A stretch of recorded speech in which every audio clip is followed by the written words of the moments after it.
हामीले सत्ता गुमाएपछि केन्द्रबाट 2/3 को सरकार हाम्रो थियो, हामीले त्यसलाई गुमाएका छौँ किन हामी भित्रैबाट अन्तर्घात भएको छ। मगरको हिसाबको पहिचानको मात्र होइन, एमालेको नेतृत्व गर्ने हैसियतले नै यहाँ कमरेडहरू उपस्थित हुनुभएको छ। राणा शासन दलेर पनि, राजाहरू तथा जिल्लाहरू दलेर पनि नेपालमा संघीय लोकतान्त्रिक गणतन्त्र नेपाल उभिएर पनि स्थापित भएर पनि नेपालमा जातीय विभेदहरू जिउँदै छन्। के अरे राजनीतिक रूपमा सही विचार, सही सिद्धान्त बोकेका पार्टीलाई सहयोग गर्दै आफू पनि स्थापित गर्ने र सिङ्गो के अरे समाजलाई पनि, सिङ्गो चाहिँ समुदायलाई पनि स्थापित गर्ने हिसाबले हामी अगाडि बढ्नुपर्ने हुन्छ।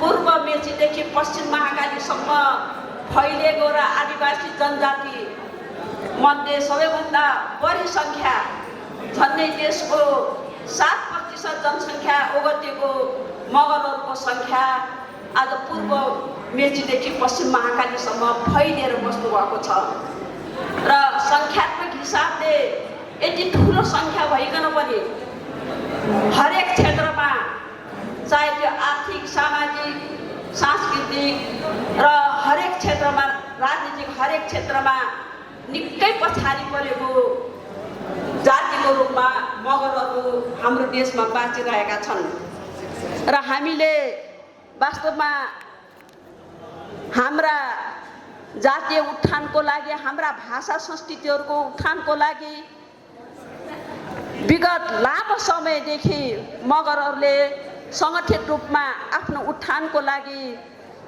आफ्ना अधिकारको लागि आवाज उठाउँदै पनि आइरहेका छन् र वास्तवमा भाषाको कुरा गर्ने हो भने यो देशको 7% जनसङ्ख्या ओगटेका मगरहरूले मुस्किलले 3%ले पनि मगर भाषा बोल्ने स्थितिमा रहेको छ र यो झन्डै झन्डै लोप हुँदै गइरहेको स्थिति छ। त्यसमाले हामीले मूल रूपमा आफ्ना भाषा र संस्कृतिको उत्थानको लागि पनि हामीले कसरी चाहिँ हामी आफ्नो सङ्गठनको मार्फतबाट र सिङ्गो राज्यलाई भाषा उत्थानको लागि, संस्कृति उत्थानको लागि पनि झकझगाउने र नीति निर्माण गर्नको लागि, कार्यक्रम गर्नको लागि सरकारलाई झकझगाउने कुरामा लोकतान्त्रिक मगर सङ्घले आफ्नो स्थापना कालदेखि नै आवाज उठाउँदै आएको छ र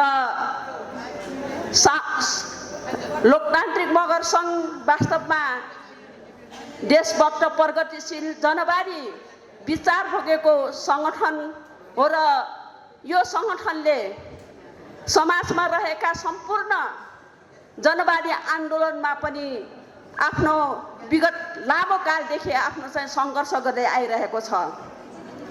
यो देशको राणा शासनको अन्त्यको लागि लडाइँ लड्ने क्रममा, सङ्घर्ष गर्ने क्रममा लखन थापा पहिलो शहीद भनेर हामीले भन्ने गर्छौँ। पहिलो शहीदको रूपमा लखन थापा यो देशको माटोमा आफ्नो रगत बगाउनु भएको छ।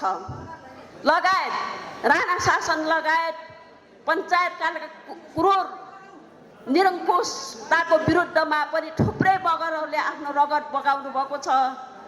त्यस्तै 46 सालको आन्दोलन लगायत 10 वर्ष जनयुद्ध कालमा पनि थुप्रै मगरहरूले चाहिँ आफ्ना जीवन गुमाउनु भएको छ, रगत बगाउनु भएको छ। वास्तवमा यो देशमा केही होस्, यो देशलाई आमूल परिवर्तन गरेर देशमा सामाजिक, आर्थिक, राजनीतिक रूपले सबै जनताहरूले समान रूपमा बाँच्न पाउन्, समान अधिकार पाउन् भन्ने हिसाबले आफ्नो विशुद्ध अधिकार अथवा विशुद्ध एउटा लक्ष्य राखेर, पवित्र लक्ष्य राखेर अगाडि बढिरहेको स्थिति छ। र यति बेला हामीले बुझ्नुपर्ने कुरा के छ भने हाम्रा आन्दोलनहरू, हामीले जति पनि आन्दोलन गर्छौँ यो सिङ्गो जनवादी आन्दोलनसँग गाँसिएको आन्दोलन हुन्। जबसम्म देशमा विशुद्ध कम्युनिस्ट आन्दोलन एउटा प्रस्त स्पष्ट नीति विचार बोकेको कम्युनिस्ट आन्दोलन जबसम्म चाहिँ बलियो हुन सक्दैन, जबसम्म त्यो आन्दोलन सफल हुन सक्दैन र सिङ्गो हामीले उठाएका सामाजिक आन्दोलनहरू पनि सफल हुन सक्दैनन्। र आज थुप्रै कम्युनिस्ट पार्टीका नाममा थुप्रै कम्युनिस्ट पार्टीहरू पनि देशमा छन् र कम्युनिस्ट पार्टी बलियो हुनु भनेको जनवादी आन्दोलन बलियो हुनु हो। हामीले उठाएका पछाडि परेका भाषा, सांस्कृतिक, आर्थिक, सामाजिक, राजनीतिक हरेक क्षेत्रमा पछाडि परेका जनताहरूले समान अधिकार पाउने जुन आन्दोलन हो, त्यो आन्दोलन भनेको कम्युनिस्ट आन्दोलनसँग गाँसिएको हो। कम्युनिस्ट आन्दोलनले सिङ्गो यो देशको आमूल परिवर्तन गर्ने, सिङ्गो यो देशलाई समृद्ध सुखी नेपाली र समृद्ध नेपाल बनाउने जुन एउटा लक्ष्य छ, त्यो लक्ष्यलाई पुरा गर्नको लागि हामी सँगै त्यो आन्दोलनसँग पनि हाम्रो आन्दोलनलाई अगाडि बढाउनु पर्ने, हाम्रो आन्दोलन सँगै जोड्नुपर्ने आवश्यकता छ।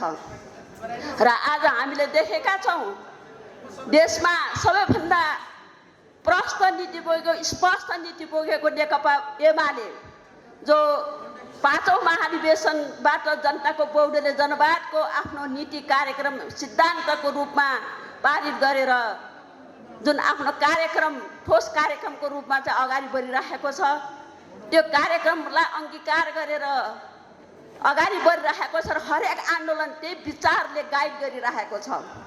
र आज देशमा सबैभन्दा शक्तिशाली पार्टी र सबैभन्दा ठुलो कम्युनिस्ट पार्टीको रूपमा चाहिँ नेकपा एमाले स्थापित भएको छ। यो नेकपा एमाले त्यत्तिकै स्थापित भएको होइन, जनताले यति धेरै अपार रूपमा चाहिँ समर्थन त्यत्तिकै गरेका छैनन्। वास्तवमा यो पार्टीले लिएको नीति कार्यक्रम सिद्धान्त सही भएको कारणले गर्दाखेरि नै आज सम्पूर्ण श्रमजीवी जनता, शोषित पीडित जनताहरू, यो देशमा आमूल परिवर्तन चाहने जनताहरू यो पार्टीको झन्डा मुनि गोलबन्द भइरहेका छन्। र हामीले वास्तवमा चाहिँ आज जसरी यो कम्युनिस्ट पार्टीलाई कमजोर बनाउनको लागि गठबन्धनको नाममा कम्युनिस्ट पार्टीलाई कमजोर बनाउने क्रममा जुन नेपाली काङ्ग्रेसको नेतृत्व, जो यो देशमा दलाल पुँजीपति वर्गको नेतृत्व गर्छ, विदेशी दलालहरूको पक्ष पोषण गर्छ, त्यस्ता खालको विचार बोकेको नेपाली काङ्ग्रेसलाई बलियो बनाउनको लागि कम्युनिस्ट पार्टीकै नाममा अरू कम्युनिस्ट पार्टीहरू पनि, माओवादीको नाममा भन्नुहोस्, चाहे त्यो समाजवादीको नाममा भन्नुहोस्, ती कम्युनिस्टहरूले पनि तिनै शक्तिलाई जो नेपाली काङ्ग्रेसलाई सहयोग गर्ने, बलियो बनाउने काम गरेका छन्। यो भनेको सिङ्गो कम्युनिस्ट पार्टीको लागि कलङ्क हो। यदि शुद्ध कम्युनिस्ट हो भने, शुद्ध रूपमा यो समाजलाई आमूल परिवर्तन गर्ने हो भने कम्युनिस्ट पार्टीलाई बलियो बनाउनु पर्छ। कम्युनिस्ट पार्टीलाई बलियो बनाउनु भनेको नेकपा एमाले जो सिङ्गो यो देशको नेतृत्व गरिरहेको छ, सिङ्गो यो देशको सबैभन्दा ठुलो पार्टीको रूपमा स्थापित, आम जनताको विश्वास जितेर सिङ्गो यो देशलाई आमूल परिवर्तन गर्ने, समाजलाई आमूल परिवर्तन गर्ने एउटा महान लक्ष्य बोकेको छ। त्यो लक्ष्य बोकेको जुन कम्युनिस्ट पार्टी नेकपा एमाले छ, यो नेकपा एमाले बलियो भएपछि मात्रै यो देशको जनवादी आन्दोलन बलियो हुन्छ, कम्युनिस्ट आन्दोलन बलियो हुन्छ र यो समाजलाई आमूल परिवर्तन गर्ने जुन आन्दोलन त्यो बलियो हुन सक्छ। त्यसकारणले गर्दाखेरि हामी मगर जातिहरू जो पछाडि परेका छौँ, हामी हरेक क्षेत्रमा, हामी भित्रै पनि त्यस्ता खालका केही कमी कमजोरी होलान्। त्यस्ता खालका कमी कमजोरीलाई हाम्रा विगत कालदेखिका केही संस्कारका रूपमा भनौँ, विभिन्न कारणले हामी पछाडि परेका कारणहरू पनि हामी बिचमा हामी आफैले पनि पत्ता लगाउनु पर्छ र ती हामीलाई पछाडि पार्ने हाम्रा त्यस्ता खालका चाहिँ संस्कार संस्कृतिको रूपमा रहेका कुराहरूलाई हामीले त्याग्दै र समाजलाई अगाडि बढाउनको लागि हामीलाई आफूलाई पनि स्थापित गर्दै हरेक कुरामा आफू अगाडि बढ्ने, हरेक कुरामा चाहिँ एउटा राजनीतिक रूपमा सही विचार, सही सिद्धान्त बोकेका पार्टीलाई सहयोग गर्दै आफू पनि स्थापित गर्ने र सिङ्गो समाजलाई पनि, सिङ्गो चाहिँ समुदायलाई पनि स्थापित गर्ने हिसाबले हामी अगाडि बढ्नुपर्ने हुन्छ। र यो लोकतान्त्रिक के अरे मगर सङ्घको यो तेस्रो राष्ट्रिय सम्मेलन जुन हुन लागिरहेको छ, निश्चित रूपमा यसले देशभरिका हाम्रा मगर दाजुभाइहरू प्रतिनिधित्वको रूपमा आउनुभएको छ र यो के अरे सम्मेलनले एउटा सशक्त जुझारो र यो सङ्गठनलाई अझै आफ्ना घोषित नीति कार्यक्रमहरूलाई सशक्त ढङ्गले चाहिँ पुरा गर्न सक्ने, त्यसलाई कार्यान्वयन गर्न सक्ने, नेतृत्व दिन सक्ने त्यस्तो खालको चाहिँ नेतृत्व यहाँहरूले चयन गर्नुहुनेछ र आउने जुन मङ्सिर 4 गते हुन लागिरहेको जुन चुनाव निर्वाचन हुँदैछ, त्यो निर्वाचनमा नेकपा एमालेलाई सबै ठाउँमा बहुमत बनाउनको लागि सबै ठाउँमा चाहिँ हाम्रा प्रतिनिधिहरू जुन उम्मेदवारको रूपमा चाहिँ नेकपा एमालेले प्रतिनिधिको रूपमा उठाएको छ, ती प्रतिनिधिलाई चाहिँ निर्वाचित गर्नको लागि आफ्नो जिल्लामा आफ्नो ठाउँमा यहाँहरू लाग्नुहुनेछ र सिङ्गो चाहिँ यो देशमा जुन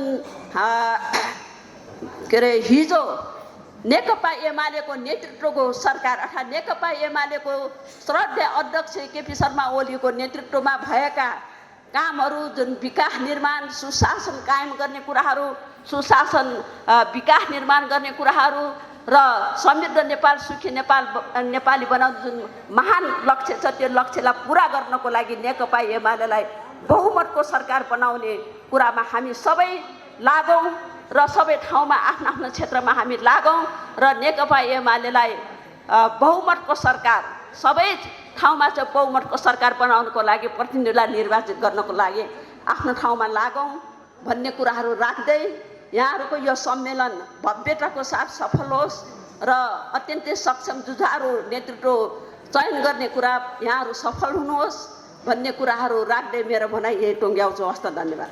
र संसारभरिका 60वटा देशभन्दा बढी देशका मगरहरूको साझा सङ्गठन अन्तर्राष्ट्रिय मगर महासङ्घको तर्फबाट यहाँहरू सबैलाई जोडले जेडो सिमियापाउ साथै मगराट सहितको जुझारू लाल सलाम टक्राउन चाहन्छु। त्यसै गरी नेपाल र नेपाली जनतालाई मुक्ति र स्वतन्त्रता दिलाउनका लागि अधिकार मागेर मात्र नहुँदो रहेछ, खोसेर ल्याउनु पर्छ। त्यसको लागि खाँचो परे ज्यान दिनुपर्छ भन्ने मान्यतालाई मर्मका साथ अंगीकार मात्र होइन प्रयोग गर्ने यो देशको प्रथम शहीद लखन टापा मगर, नेपालको खास क्रान्ति र आन्दोलनमा रगत दिने थिए ज्ञात अज्ञात महान शहीदहरूप्रति म लाल सलाम टक्राउँदै श्रद्धासुमन व्यक्त गर्न चाहन्छु। साथै यो ऐतिहासिक राष्ट्रिय सम्मेलनले मगर सहितका नेकपा एमाले जनहरूले चाहेको, रोजेको, खोजेको नेतृत्व संगठन टिम निर्माण गर्न सफल रहोस्, यही शुभकामना व्यक्त गर्न चाहन्छु। हामी देशलाई समृद्ध बनाउन चाहन्छौँ। नेपाली समाजलाई समानता र सामाजिक न्यायका आधारमा रिडिजाइन गर्न चाहन्छौँ, यहाँ त्यसलाई पुनर्संरचना गर्न चाहन्छौँ। त्यसको लागि त्यसको नेतृत्व गर्नको लागि एउटा राजनीतिक विचारधाराको खाँचो पर्छ, दर्शनको खाँचो पर्छ। त्यो राजनीतिक विचार, दर्शन, सिद्धान्त नेपाल कम्युनिस्ट पार्टी एमालेले अंगीकार गरेको मात्रै अन्तिम हो भन्ने चाहिँ हाम्रो विश्लेषण हो। त्यसकारणले नेकपा एमालेले देशलाई समृद्ध बनाउने, समानता र सामाजिक न्यायको आधारमा नेपाली समाजलाई अगाडि बढाउने, व्यवस्थापन गर्ने नीति अनुसार यो देश र यो समाजलाई रङ्गीन एउटा रङ्गी र सुन्दर बनाउने एउटा जाति मगरहरूको पनि नेकपा एमालेको भातृ सङ्गठनको रूपमा एउटा लोकतान्त्रिक मगर सङ्घ नेपाल खडा भएको छ। त्यसको लागि म यो सङ्गठनमा आबद्ध भएर लाग्नु हुने सबै नेता कमरेडहरूलाई म धेरै धेरै बधाई दिन चाहन्छु, धन्यवाद दिन चाहन्छु। यसको मतलब नेपालमा स्वाभाविक हिसाबले अन्तर्विरोधहरू छन्। नेपाली समाजमा आजको दिनसम्म खुसी हुन नदिने अवश्य पनि नेपाली समाजको अन्तर्विरोध नै हो। सुखी हुन नदिने, नेपाली समाज देशलाई समृद्ध हुन नदिने नेपाली समाजका खास खास अन्तर्विरोधहरू हुन्। त्यो अन्तर्विरोधहरू अझै कतिपय अन्तर्विरोधहरू सतहमा ल्याउन जरुरी छ। त्यो नेकपा एमालेको हाइकमान्डले अथवा नेतृत्वले पार्टीले बहस गर्न जरुरी छ। आजको दिनसम्म नेकपा एमाले लगायतका तमाम चाहिँ कम्युनिस्ट पार्टीहरूले या कम्युनिस्ट पार्टीहरूका चाहिँ डकुमेन्टले नेपालमा वर्गीय अन्तर्विरोध मात्रै छ भन्ने कुरो छ। नेपालमा वर्गीय अन्तर्विरोधलाई आर्थिक अन्तर्विरोधलाई मात्र इङ्गित गरेको छ। त्यसमा हाम्रो देशले, हाम्रो ऋणले त्यो मात्र होइन भन्ने कुरो गर्छ। आज नेपालमा जातीय विभेद छ। सायद जातीय विभेद जिउनु नभएको भए नेपालमा आजको दिनसम्म जातीय छुवाछुत किन जिउँदैछ? एउटा प्रमाण हो। नेपालमा भाषिक विभेद छ। त्यस कारणले मगरहरूले बोल्ने दिनु त मगर भाषा नै राष्ट्रिय भाषा अथवा चाहिँ सरकारी कामकाजका अधिकार सहितको चाहिँ त्यो अधिकार नपाएको रूपमा छ, चाहे सांस्कृतिक हिसाबले चाहे धार्मिक हिसाबले। त्यसो भएको कारणले हरेक खाले विभेदहरू, असमानताहरू वर्गीय उत्पीडनका आधार र सिराहरू हुन् भन्ने हाम्रो ठनै हो। त्यस कारणले नेपालको सन्दर्भमा, अन्य विश्वको सन्दर्भमा भन्दैन, नेपाली समाजको संरचना र यहाँको चाहिँ जुन सभ्यता अथवा यहाँको विकसित परिस्थिति अनुसार नेपाली समाजमा वर्ग विश्लेषण नयाँ ढङ्गले गर्न जरुरी छ। त्यस कारणले वर्ग विश्लेषण ठिक ढङ्गले नभएको कारणले नै पञ्चायत ढलेर पनि, राणा शासन ढलेर पनि, राजाहरूका चाहिँ जिल्लाहरू ढलेर पनि नेपालमा सङ्घीय लोकतान्त्रिक गणतन्त्र नेपाल उभिएर पनि स्थापित भएर पनि नेपालमा जातीय विभेदहरू जिउँदै छन्। भाषिक, सांस्कृतिक, धार्मिक या क्षेत्रीय या लैङ्गिक विभेदहरू जिउँदै छन्। त्यस कारणले वर्ग विश्लेषण नेपाली समाजको नयाँ आधारमा गर्न जरुरी छ। त्यसमा म पार्टीका जिम्मेवार नेता कमरेडहरू यहाँ आउनुभएको कारणले यहाँहरूले अवश्य पनि यो विषयलाई गहन रूपले लिनुहुनेछ। दोस्रो कुरा, हामी अझै जातिवादको विरुद्धमा छौँ, यो कुरा सत्य हो। तर अझै वर्गवादको विरुद्धमा पनि छौँ हामी। वर्गको नाममा सामाजिक उत्पीडनहरूलाई हामीले बिर्सिने, भाषिक, सांस्कृतिक, धार्मिक लगायतका तमाम उत्पीडनहरूलाई बिर्स्यौँ भने त्यो पनि ठिकको नाममा पिठिक हुन्छ भन्ने हाम्रो चाहिँ ठमै हो। त्यसो भएको कारणले नेपाली समाजको विकसित परिस्थिति र स्थितिलाई आधार मानेर नै पार्टीले या कम्युनिस्ट पार्टी र नेताहरूले वर्ग विश्लेषण र यसका अन्तर्विरोधहरूको हल चाहिँ खोज्न जरुरी छ भन्ने कुरो हो। त्यसो भएको कारणले हाम्रो पार्टीले पनि हाम्रो विचारधारामा नेपालका चाहिँ सबैभन्दा धेरै जनसङ्ख्या भएको आदिवासीहरू मध्ये मगर जातिएको हो र नेपालीको लागि खास बेलामा पसिना मात्र होइन, रगत माग्दा रगत दिने, चेन माग्दा चेन दिने एउटा जातिको नाम छ भने त्यो जातिको नाम हो मगर। र जब रगत दिइसकेपछि, बलिदान दिइसकेपछि, परिवर्तन भइसकेपछि बिर्सिएका, हेपिएका एउटा जाति यदि नेपालमा जिउँदै छन् भने त्यो जातिको नाम पनि मगर हो।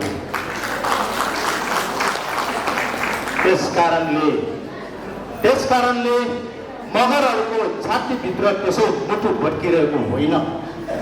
कहीँ तपाईँको विभेद छ, चाहे पार्टी सत्ताबाट होस् या राज्य सत्ताबाट होस्। यसलाई हाम्रो पार्टीले, हाम्रो पार्टीका नेतृत्वले चाहिँ नयाँ ढङ्गले चाहिँ यसलाई सम्बोधन गर्ने, व्याख्या गर्ने, विश्लेषण गर्ने र त्यसको चाहिँ निकास निकाल्ने गर्नुपर्छ भन्ने हाम्रो माग हो। त्यसो भएको कारणले हाम्रो जातीय मोर्चाहरूलाई मूल पार्टीले राजनीतिक अधिकार सहितको चाहिँ एउटा मोर्चा अथवा सङ्गठनको हैसियत दिलाउनुपर्छ भन्ने पनि आम मगरहरूको माग छ। होइन भने हाम्रा मगरहरू मोर्चामा थुप्रिने मूल पार्टीबाट अलग हुने स्थिति आयो भने त्यो पनि राजनीतिक विभेदको एउटा आधार बन्न सक्छ। फेरि त्यसो भएको कारणले यसलाई पार्टीले अवश्य पनि मोर्चा संगठनमा काम गर्ने नेता कार्यकर्ताहरूलाई समेत पार्टीको तत्काल हैसियत अनुसार मूल्याङ्कन गर्ने आधारहरू खडा गर्नुपर्छ भन्ने हाम्रो मान्यता हो। त्यसो भएको कारणले यो विषयहरूलाई दर्ज गर्दै अवश्य पनि नेपालभरि मगर नभएको कुनै बस्ती छैन।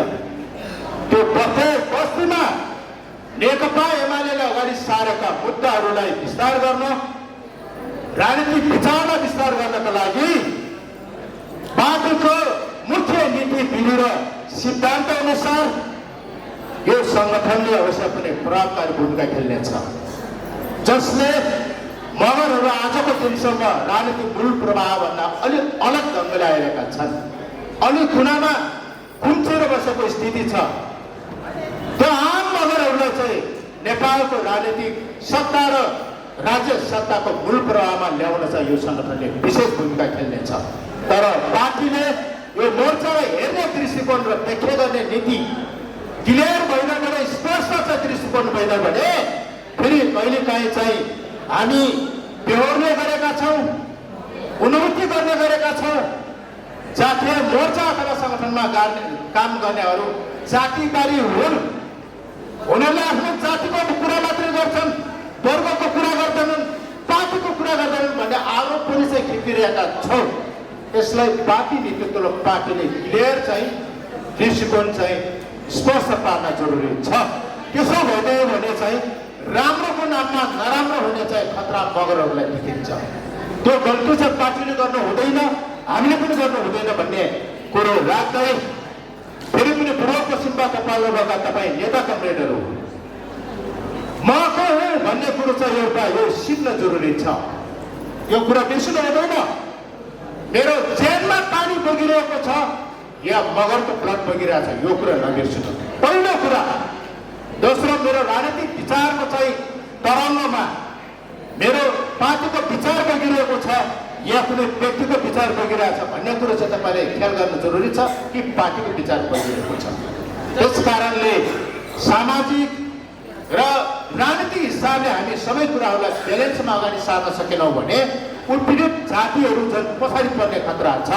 त्यो सँगसँगै हिजो एउटा स्थितिमा समाजवादलाई मुख्य लक्ष्य बनाएर जो पार्टी एकीकरण भयो, त्यसमा चाहिँ जसले पार्टी छोडेर गएका छन् त्यो कुनै राजनीतिक विचारमा विमति रहेर होइन, एजेन्डामा विमति रहेर होइन, यहाँ पार्टीमा पद नपाएको कारणले, सरकारमा पद नपाएको कारणले गएका हुन्। त्यस कारणले तत्कालीन नेकपाको निरन्तरता नै अहिलेको नेकपा एमाले हो। त्यसो भएको कारणले यो हिजोको जस्तै पुरानो एमाले पनि होइन, यो अरू बेलाको जस्तै यो चाहिँ एमाले पनि होइन, यो नेकपाको निरन्तरता हो। त्यसको सिद्धान्त विचार एजेन्डालाई नै स्वीकार गरेर आज हरेक खालका चाहिँ मनोविज्ञान र अभ्यासबाट आएका चाहिँ नेता कार्यकर्ताहरू हामी विशाल चाहिँ नेकपा एमालेमा चाहिँ केन्द्रित भएर गइपरेका छौँ। स्वाभाविक हिसाबले हाम्रो अगाडि आम निर्वाचन आउनेछ। अब देश बेच्नको लागि नागरिकता व्यापार गर्ने काङ्ग्रेस र माओवादीहरूलाई हामीले देखाइदिनु जरुरी छ।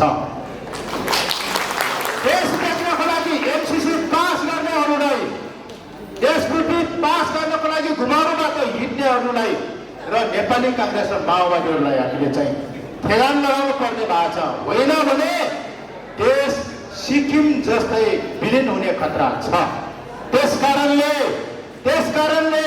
जसले देशलाई बचाउन चाहन्छन् त्यो सबै आम चाहिँ नेपाली नागरिकले नेकपा एमालेलाई जिताउनेछ। नेकपा एमालेका उम्मेदवारहरूलाई भोट हाल्नेछन्। जसले नेपाल देश सिक्किम जस्तै विलिन होस्, फिजी जस्तै उचाइ घालेम गुरुङहरूको हातमा जाओस् भनेर भन्छन्, त्यसले चाहिँ नेपाली काङ्ग्रेसले भोट हाल्छन्, माओवादीलाई भोट हाल्छन्। त्यस कारणले अहिलेको चुनाव अरू बेलाको चुनाव जस्तो होइन। अब नेपाल राज्य अथवा देशलाई हामीले चाहिँ बचाउने कि हामी सिद्ध्याउने यो चुनाव हो। सिद्ध्याउनेहरूले काङ्ग्रेसहरूमा भोट माओवादीले हाल्छन्, काङ्ग्रेसले भोट हाल्छन्, माओवादीले भोट हाल्छन्। नेपाल देशलाई बचाउनेहरूले चाहिँ नेकपा एमालेलाई अथवा सुरे चुनावमा चाहिँ भोट हालेछन् भन्ने कुरालाई चाहिँ निकै मर्मका साथ तपाईँले आफ्नो भूगोल आफ्नो बस्तीमा चाहिँ विस्तार गर्नुहुनेछ, सन्देश प्रवाह गर्नुहुनेछ भन्ने कुरो राजलाई आयोजक साथीहरूलाई धन्यवाद सहित सक्षम नेतृत्व चयनको लागि यो सम्मेलन सफल हुनेछ भन्ने कुरो राख्दै म बिदा हुन्छु। धन्यवाद। एक दिने कार्यक्रम हामीले आयोजना गरेका छौँ। विविधता पनि हामीसँग छँदैछ। हाम्रो मौलिकतालाई पनि हामीले उद्घाटन गर्न खोजिरहेका छौँ। सम्मेलनका निश्चित विधि र प्रक्रियाहरू पुर्याउनु पर्ने 18 को बिचमा यी सबै कुराहरूको संयोजन गर्नु आयोजक मित्रहरूका लागि पनि पेचिलै काम हो भन्ने अर्थमा मैले बुझेको छु। यसर्थ यहाँहरूलाई म लामो भाषण गर्ने कुरो भन्दा पनि पार्टीको तर्फबाट हाम्रो पार्टीका आदरणीय उपाध्यक्ष कमरेड नै यो कार्यक्रमको प्रमुख अतिथि हुनुभएको हुनाले केही छुट्ने छैन भन्ने मैले विश्वास लिएको छु र म 2-3वटा विषयमा छोटो रूपमा यहाँहरूसँग प्रस्तुत गर्नेछु। पहिलो कुरो, नेपालको राजनैतिक आन्दोलनमा हामीले 46 सालको परिवर्तनपछि नेकपा एमाले जब जनताको बहुदलीय जनवादको नीति र यसको कार्यक्रमलाई अंगीकार गर्दै अगाडि आयो, हामीले समाजमा रहेका विविधताहरूलाई स्वीकारेर विविधताभित्रको एकता तर त्यो न्याय, समानता र शोषण रहित समाजको निर्माण गर्ने उद्देश्यका साथ हामीले पहिचानको राजनीतिलाई अगाडि बढाउन थालेको कुरा यहाँहरू सबैलाई नै विदितै छ। त्योभन्दा अघि हामी वर्गीय पक्षधरताको कुरामा मात्रै बढी जोड दिएका थियौँ भने त्योभन्दा पछि हामीले समाजभित्रका विविधताहरूलाई पनि समेटेर अगाडि जानुपर्छ भन्ने मान्यताका साथ क्रमशः अगाडि आउँदा आज हामी यहाँ आइपुगेका छौँ। मलाई लाग्छ हाम्रो सम्पूर्ण आदिवासी जनजातिहरूसँग संलग्न रहनुभएका विभिन्न घटक सङ्गठनहरू र जिल्ला र प्रदेशमा रहेका हाम्रा कमिटीहरूको कुरा गर्ने हो भने मलाई लाग्छ आजसम्म हाम्रो लोकतान्त्रिक आदिवासी जनजाति महासङ्घले देशका 70वटा भन्दा बेसी जिल्लाहरूमा आफ्ना जिल्ला अधिवेशनहरू सम्पन्न गरिसक्नु भएको छ। मलाई लाग्छ राष्ट्रमा सूचीकृत भएका 59 समुदायहरूमध्ये योभन्दा अगाडि हामी करिब 42वटामा मात्रै सीमित थियौँ भने अहिले हाम्रो संस्था वृद्धि भएर हामीले त्यसलाई 52वटासम्म पुर्याउने काममा गरिरहेका छौँ। मलाई लाग्छ पहिचानको राजनीतिलाई बहुत सुस्पष्टताका साथ अगाडि बढाउने, नेकपा एमालेको राजनीतिलाई आम जनताको बिचमा, आम समुदायको बिचमा र आफूमाथि भएका हिजोका शोषण, दमन, उत्पीडनका विरुद्ध जुझ्ने समुदायहरू समेतको नेतृत्व गर्ने गरी सम्बन्धित समुदायका संस्थाहरूलाई नै नेता संस्थाको रूपमा स्थापित गर्ने अभियान स्वरूप हामीले यी कार्यक्रमहरूलाई अगाडि बढाइरहेका छौँ। मलाई लाग्छ आज हामी जति बोल्ने भएका छौँ, जति अधिकारका लागि लड्ने भएका छौँ, जति मुलुकको बारेमा खबरदारी गर्न सक्ने भएका छौँ, मलाई लाग्छ पहिचानको राजनीति सँगसँगै नेकपा एमाले लगायतका राजनैतिक दलहरूको योगदानलाई पनि हामीले त्यहाँ नजरअन्दाज गर्न सक्दैनौँ।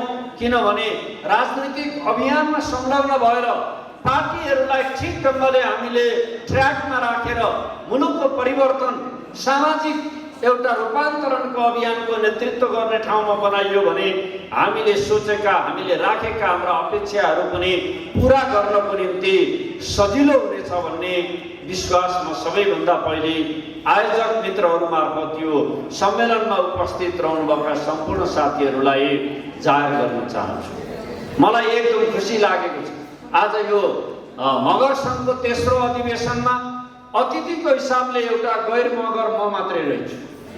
मञ्चमा रहनुभएका सबै साथीहरू मगर समुदायबाटै मगरको हिसाबको पहिचानको मात्र होइन, एमालेको नेतृत्व गर्ने हैसियतले नै यहाँ कमरेडहरू उपस्थित हुनुभएको छ। हाम्रो थम्माया कमरेड बिदा मागेर जानुभयो, अरू केही कमरेडहरू जानुभयो। मलाई लाग्छ दलबहादुर राणा लगायतका केही कमरेडहरू प्राविधिक कारणले यहाँ आउन पाउनु भएन होला। यो सबै उत्पादन भनेको मलाई लाग्छ नेकपा एमाले र कम्युनिस्ट आन्दोलनको उत्पादन हो र यसमा पनि मलाई लाग्छ मगर समुदायले गर्व गर्न सक्नुपर्छ भन्ने मलाई लाग्छ। समुदायको पहिचानको राजनीति सँगसँगै रामबहादुर थापा बादल लगायतको नेतृत्वले नेकपा एमालेलाई ठिक ढङ्गले ड्राइभ गर्दा भोलिको मुलुकको सम्भावित लिडरहरूको रूपमा जुन उदयमान ढङ्गले त्यो विश्वास जुन आर्जन हामीले गरिरहेका छौँ समाज परिवर्तनको लागि मगर समुदायको तर्फबाट यो आन्दोलनबाट उत्पादन हुनुभएका धेरै धेरै साथीहरूले मलाई लाग्छ यही कुराको सङ्केत गर्नुभएको छ। अघि साझा मगर सङ्घको अध्यक्षज्यूले पनि भन्नुभयो केही साझा भएको कारणले भन्नुपर्ने उहाँको बाध्यतालाई मैले राम्ररी नै बुझ्छु, तर मङ्सिर 4 प्रतिको उहाँको जुन प्रष्ट दृष्टिकोण छ त्यसले मुलुक कहाँ लानुपर्छ के भएन भने मुलुक बिग्रिन्छ भन्ने कुराप्रति पनि उहाँले त्यत्तिकै सचेतनतापूर्वक व्यक्त गर्नुभएको त्यो भावनाप्रति पनि म पार्टीको तर्फबाट उहाँलाई पनि हार्दिक धन्यवाद भन्न चाहन्छु। किनभने यो साझा संस्थाको साझा अध्यक्षको तर्फबाट जे जति तपाईँले शुभकामना दिनुभयो यो प्रति म हार्दिक धन्यवाद भन्न चाहन्छु। यसर्थ यो पहिचान आज तपाईँहरूले राष्ट्रिय हिसाबमा जुन प्रतिनिधिमूलक ढङ्गले यो कार्यक्रम गर्नुभएको छ यो कार्यक्रमले निरन्तरता पाउनेछ, तल तलसम्म पनि यसले आफ्ना प्रभावकारी उपस्थितिहरू बनाउनेछ।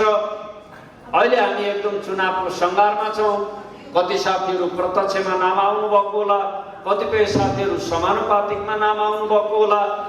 सम्भावित सबै साथीहरूलाई पनि म शुभकामना भन्न चाहन्छु।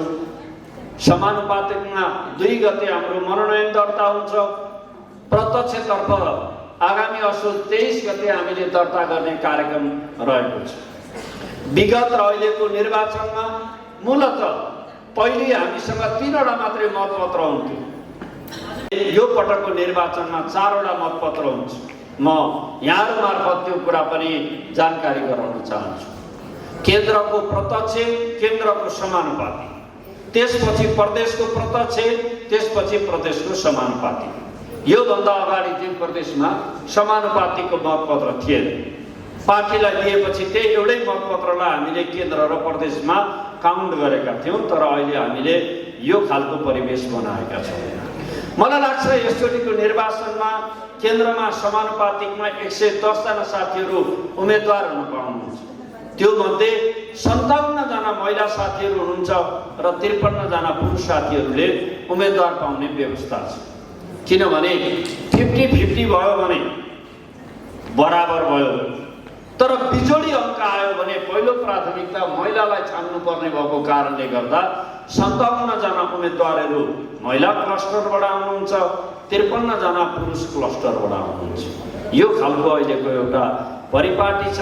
यसर्थ म यो निर्वाचनको बारेमा धेरै जानेकुरो भन्दा पनि यहाँहरूलाई यति मात्रै आग्रह गर्न चाहन्छु। अहिले मुलुक मूलत राजनीतिमा 2 ध्रुवमा विभाजित भएको छ। एउटा नेकपा एमाले नेतृत्व गरेको मार्क्सवाद लेनिनवाद जनताको बहुदलीय जनवादको आधारमा समाजवादका आधारहरू तयार गर्दै समाजमा रूपान्तरणको यात्रालाई अगाडि बढाउने, समृद्ध नेपाल, सुखी नेपाली बनाउने राष्ट्रिय लक्ष्यलाई पुरा गर्ने कित्तामा आम जनसमुदायहरू र नेकपा एमाले त्यो कित्तामा उभिएको छ भने अर्कोतिर देशी विदेशी प्रतिक्रियावादी शक्ति र त्यसका मतियारहरू, देशको रिमोटबाट चल्ने यथास्थितिवादी काङ्ग्रेसको नेतृत्वमा आफूलाई तथाकथित वामपन्थी भन्ने शक्तिहरू पनि त्यो दक्षिणपन्थी कित्तामा नै उभिएका छन्।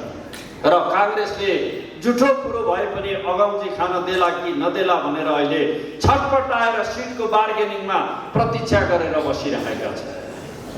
आफूलाई वामपन्थी भन्नेहरूलाई जितेर गरी खाइन्छ भन्ने होइन, यो मुलुकमा परिवर्तन गरिन्छ भन्ने होइन, एमालेको परिवर्तनको यात्रालाई अलि साँगुर्याउन सकिन्छ कि अलि पातलो बनाउन सकिन्छ कि भन्ने उद्देश्यका साथ साम्राज्यवादी र विस्तारवादी शक्तिहरूको योजनामा सञ्चालित भइरहेका छन्।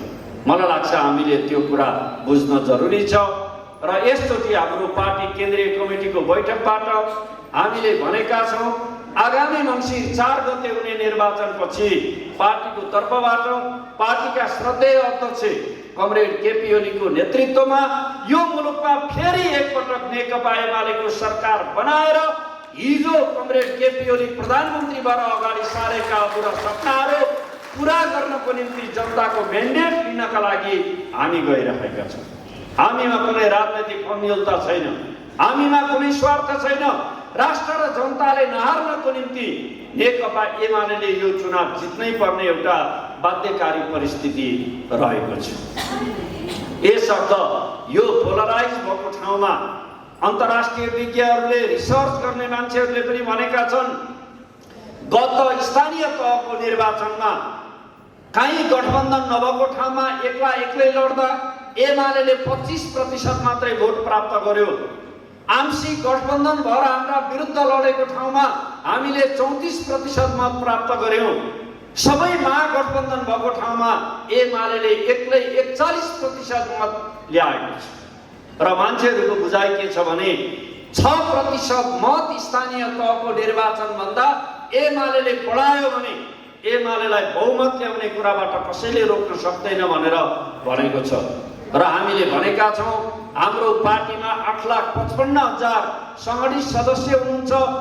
एक सङ्गठित सदस्य बराबर 2 जना नयाँ मतदाता खोज्ने र पुराना हाम्रा मतदाताहरूलाई बिग्रिन नदिनका निम्ति एक सचेत सङ्गठित सदस्यले 5 मतदाताको रक्षा गर्ने नीति हामीले लिएर गएका छौँ। एकजनाले 2 जना मतदाता बढाउने कुरा यो त्यति ठुलो कुरा होइन। तर तपाईँ हामी सबैले यो अभियानमा सार्थकता प्राप्त गर्नका लागि त्यो काम गर्यौँ भने हामीले विजय प्राप्त गर्न सक्नेछौँ। यसर्थ यो कुरालाई हामीले मध्यनजर राखेर आगामी दिनका चुनावहरूको उसमा हामी अगाडि बढिरहेका छौँ। र यही सन्दर्भलाई पनि मध्यनजर राखेर संविधान दिवसको समेत कुरालाई ख्याल राखेर संविधान दिवस यो राष्ट्रिय दिवस हो, सबैको साझा दिवस हो। हामीले लडेर संविधान सभाबाट संविधान बनायौँ, सफलता प्राप्त गर्यौँ, यो मुलुकमा संघीय लोकतान्त्रिक गणतन्त्रको स्थापना गर्यौँ र त्यो संघीय लोकतान्त्रिक गणतन्त्रको संवर्धन प्रवर्धन र त्यसको कार्यान्वयन गर्ने कुराको नेतृत्वदायी भूमिका निर्वाह गर्ने ठाउँमा अहिले नेकपा एमाले रहेको छ।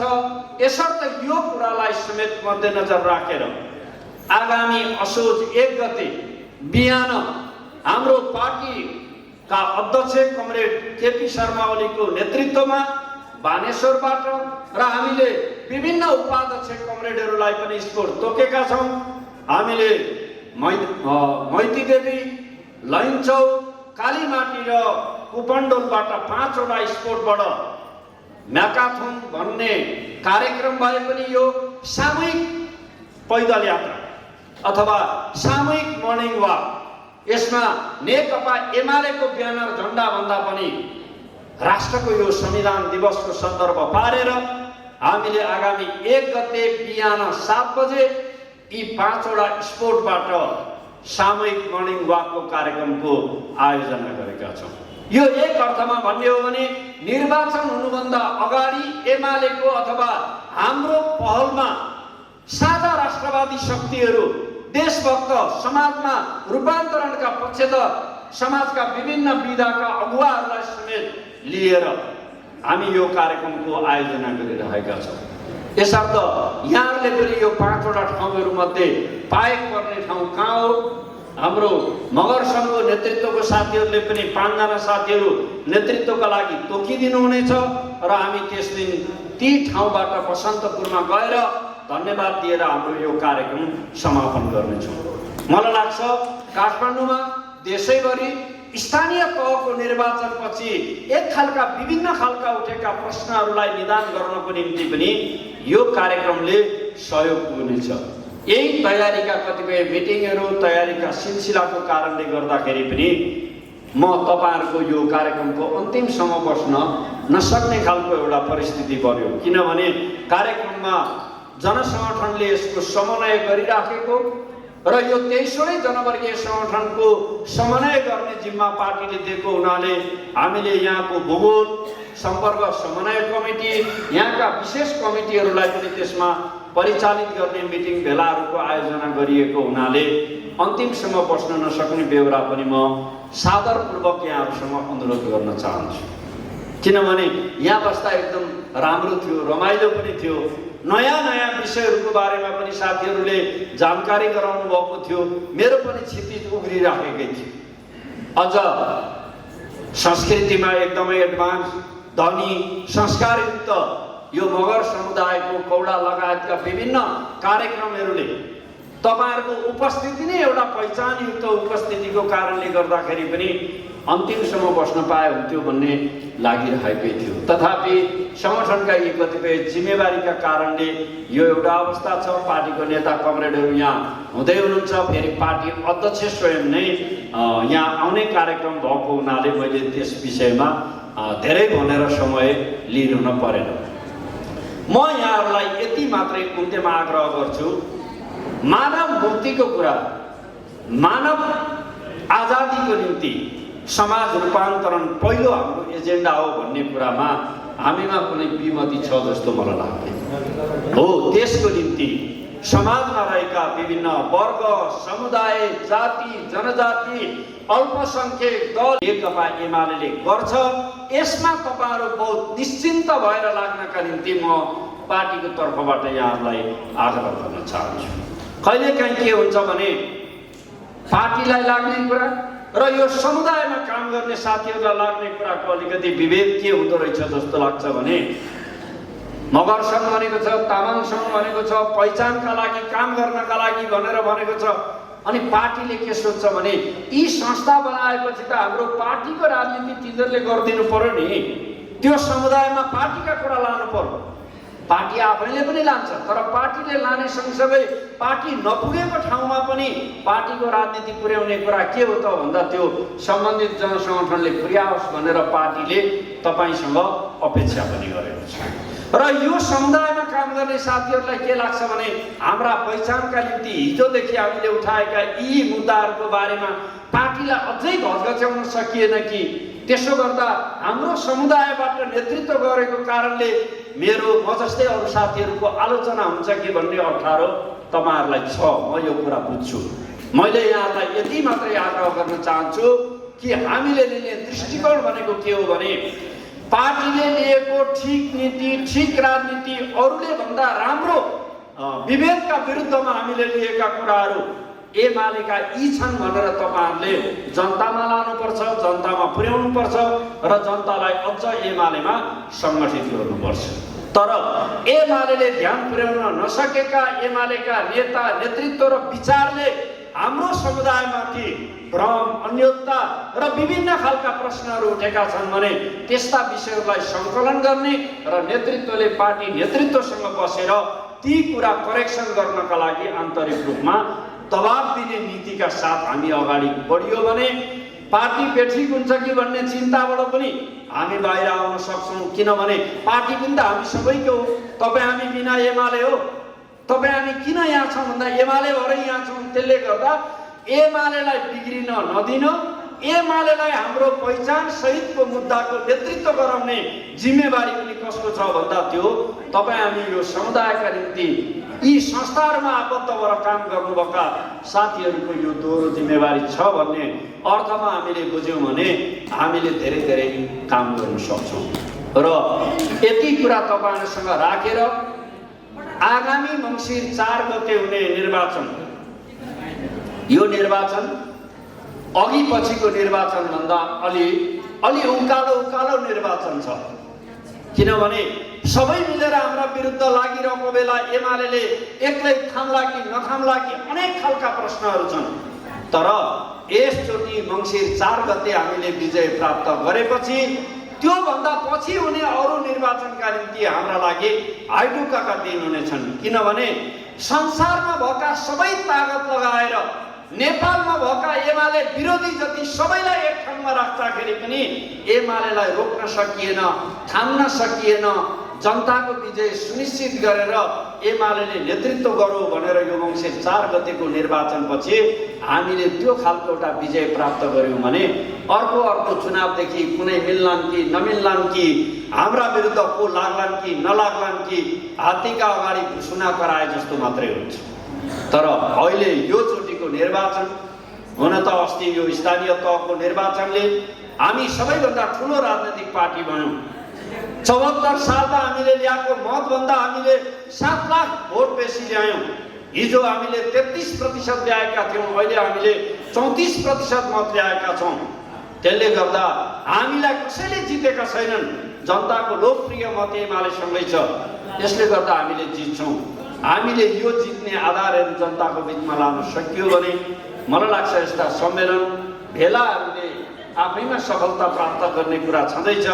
एमालेका सफलताका लागि पनि यसले निर्णायक सहयोग पुर्याउनेछ र यो सम्मेलनले राम्रो नीति बनाउनेछ, हिजोका कामको राम्रो समीक्षा गर्नेछ र आगामी दिनका यी चुनौतीपूर्ण घडीमा अझ सशक्त, जुझारु र प्रभावकारी नेतृत्व निर्माण गर्दै राष्ट्रको यो आवश्यकतालाई पुरा गर्नको निम्ति कम्तीमा एमालेले जनसङ्गठनभित्र आबद्ध रहेका हाम्रा सामुदायिक पहिचान भएका सङ्गठनहरूमा मूल्याङ्कन गर्दाखेरि तपाईँहरूको नाम अग्रपङ्क्तिमा रहने गरी तपाईँहरूको योगदान रहन सकोस्।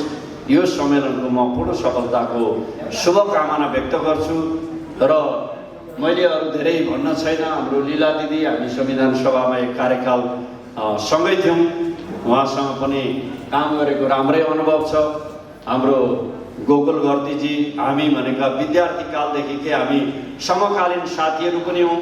अहिले उहाँ लोकतान्त्रिक आदिवासी जनजाति महासङ्घको इन्चार्ज हुनुहुन्छ, अध्यक्ष हुनुहुन्छ। उहाँको नेतृत्वमा यो समुदायको आन्दोलनलाई प्रभावकारी, सार्थक र निष्कर्षमा पुर्याउनको निम्ति जनसङ्गठनको संयोजकको हिसाबले अघि उद्घोषकज्यूले भन्नुभएको छ, पार्टीमा लबिङ गर्ने कुरा, भन्ने कुरा, कन्भिन्स गर्ने कुरा, दबाब दिने कुरा, पार्टी विस्तार र पार्टीको स्वास्थ्यको निम्ति हित गर्नका निम्ति तपाईहरुले अगाडि सार्नुभएका कुराप्रति मेरो एकबद्धता रहने प्रणसहित यसको पूर्ण सफलताको शुभकामना दिँदै अहिले म यहाँहरुबाट बिदा चाहन्छु। धन्यवाद, नमस्कार।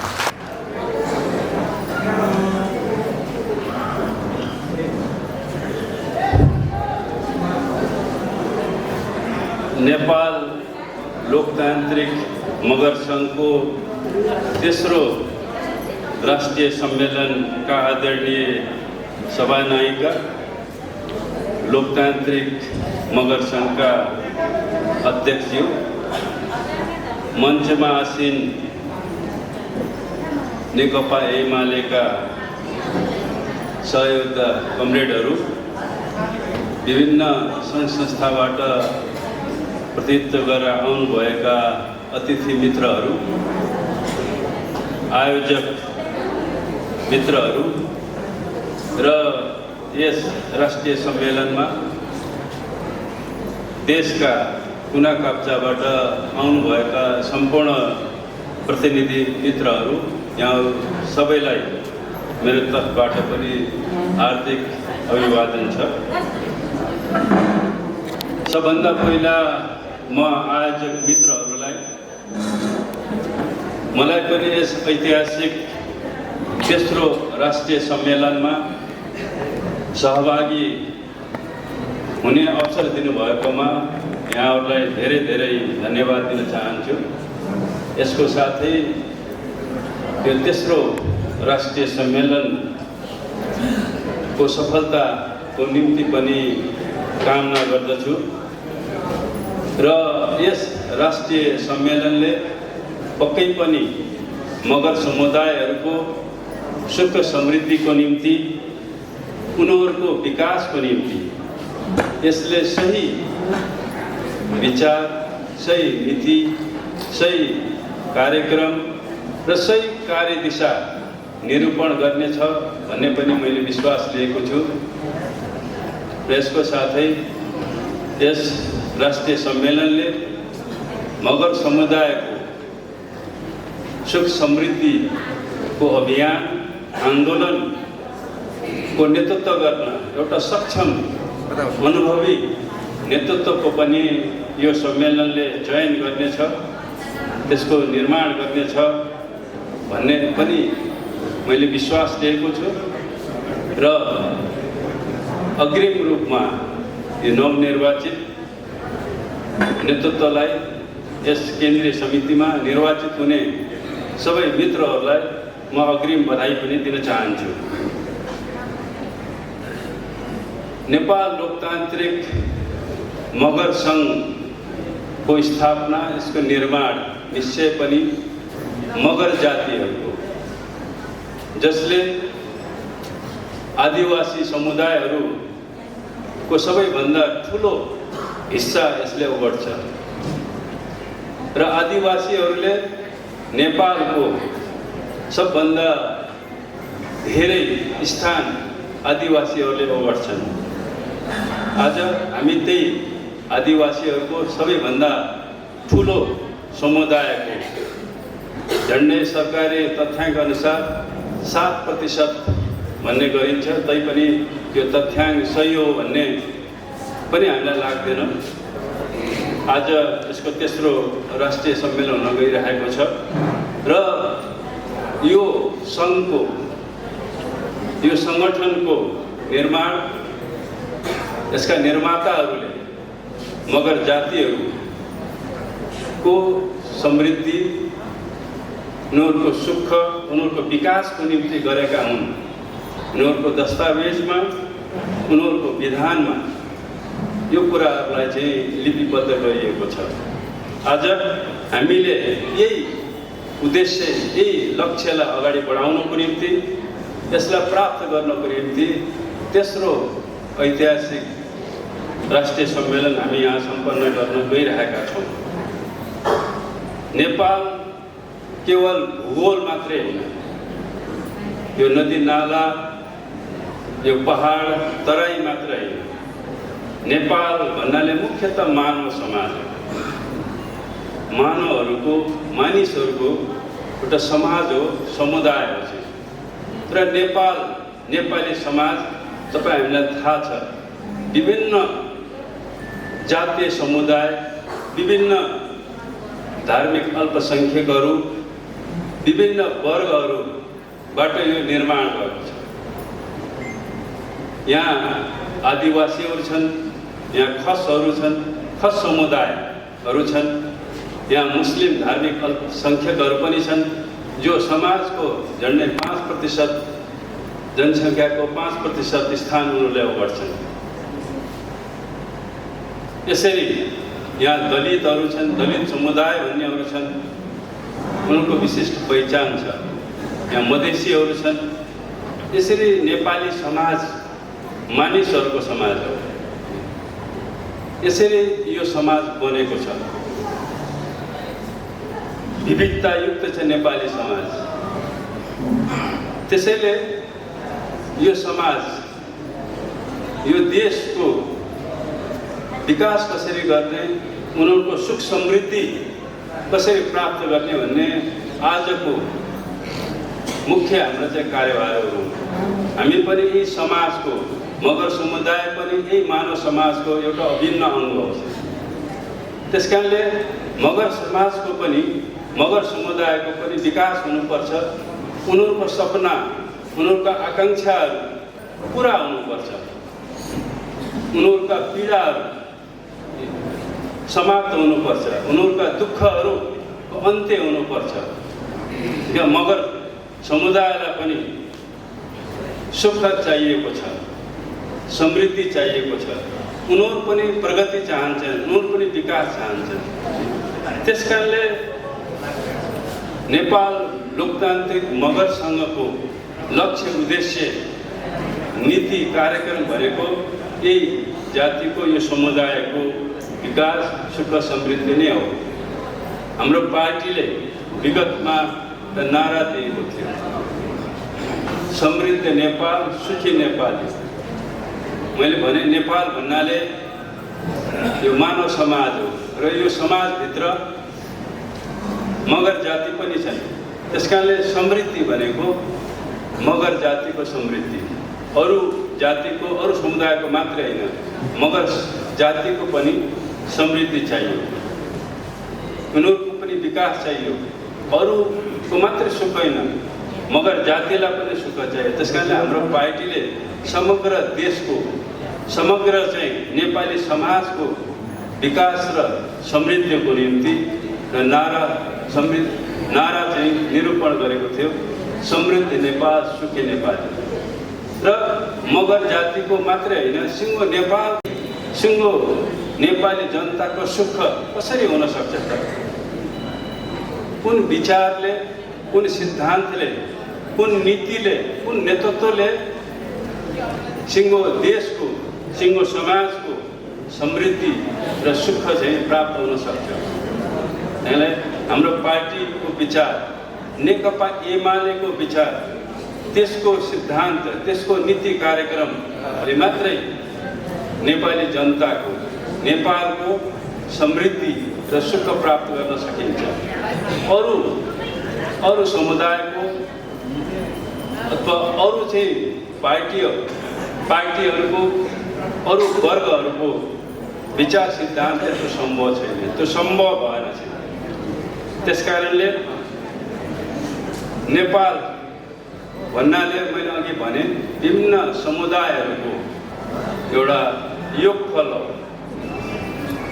त्यसबाट नेपाल निर्माण भएको छ र नेपाल यसबाट मात्रै होइन, विभिन्न जातीय समुदायको योगफल मात्रै होइन, यो वर्गीय विभिन्न वर्गहरूबाट पनि यो नेपाल बनेको छ। त्यस कारणले हामीले नेपाललाई जातीय समाज मात्रै होइन, यो वर्गीय समाज पनि हो। नेपालमा मुख्यतः 3टा वर्गहरू छन्। तपाईँ हामीले हेऱ्यौँ भने एउटा सबभन्दा माथि छ, त्यसलाई हामी उच्च वर्ग भन्छौँ, र सबभन्दा तल चाहिँ अर्को वर्ग छ, त्यसलाई हामी निम्न वर्ग भन्छौँ, र एउटा बिचमा त्यस्तो वर्ग छ, त्यसलाई हामी मध्यम वर्ग, मध्यवर्ती वर्ग भन्छौँ। यसरी नेपाली समाज जातीय समाज मात्रै होइन, यो वर्गीय समाज पनि हो। र यहाँ एउटा वर्गको विकास, एउटा वर्गको समृद्धि मात्र होइन, सबै वर्गहरूको समृद्धि यहाँ आवश्यक छ।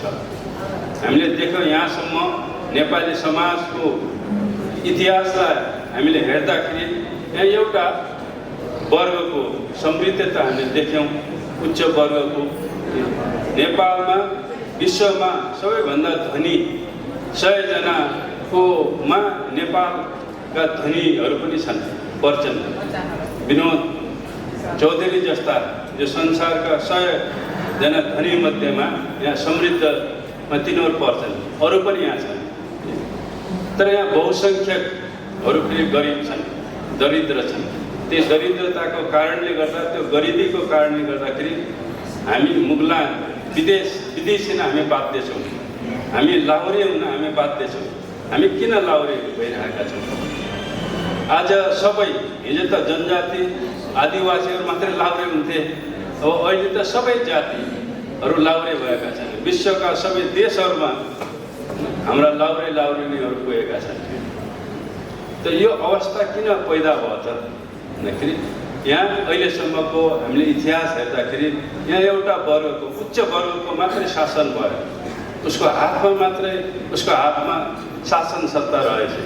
त्यसले गर्दा त्यो वर्ग त समृद्ध भयो, तर अरू वर्गहरू, बिचका वर्ग, तल्ला वर्गहरू चाहिँ गरिब भएछ। त्यस कारणले आफ्नो त्यो गरिबीलाई अन्त्य गर्न अब हामी मुगलान विदेशीमा हामी बाध्य भएको छौँ। त्यस कारणले यो नेपाली समाज एउटा वर्गीय समाज पनि हो, र हामीले हाम्रो सुख र समृद्धि कसरी प्राप्त गर्ने, कुन विचारबाट, कुन नीतिबाट हामीले समृद्धि हासिल गर्न सक्छौँ, सबै वर्गहरूको चाहिँ, खालि उच्च वर्गको मात्रै होइन। र त्यसलाई हामीले भनौँ कि नेकपा एमालेको समाजवादी विचारले मात्रै सबैको समृद्धि हुन सक्छ।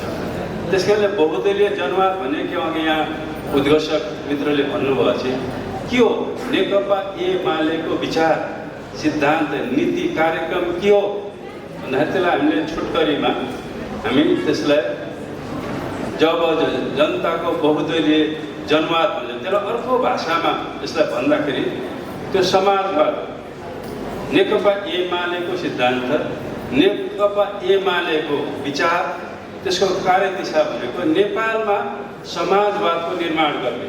त्यो कुरालाई हामीले संविधानमा पनि उल्लेख गरेका छौँ। एउटा समाजवाद उन्मुख एउटा राज्यको स्थापना गर्ने।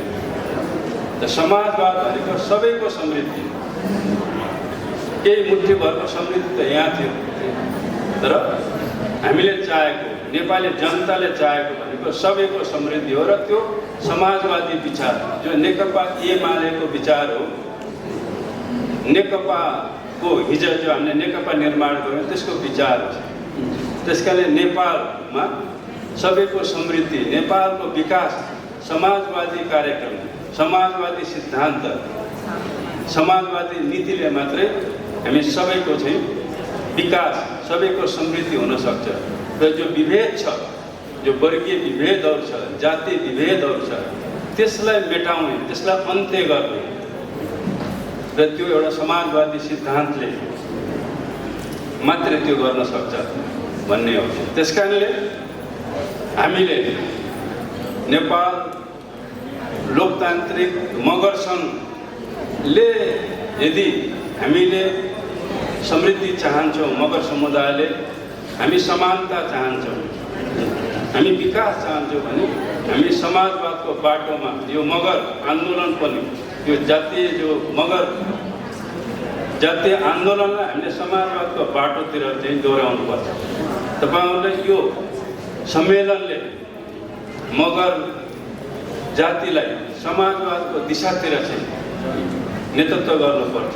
यो राष्ट्रिय सम्मेलनले आफ्नो नीति कार्यक्रमहरू तय गर्दाखेरि समाजवाद उन्मुख नीतिहरू, कार्यक्रमहरू तय गर्न सक्नुपर्छ। त्यसलाई मात्रै चाहिँ तपाईँ हाम्रा आकाङ्क्षाहरू, तपाईँ हाम्रा सपनाहरू जो मगर समुदायले देखेको छ, त्यो चाहे अरबको खाडीमा होस्, चाहे त्यो बेलायतमा होस्, चाहे इन्डिया गल्लीहरूमा हुन्, तथा दुनियाँको जुनसुकै कुनियामा भएका हाम्रा मगर दाजुभाइहरूको सपना कसरी पुरा हुन सक्छ त?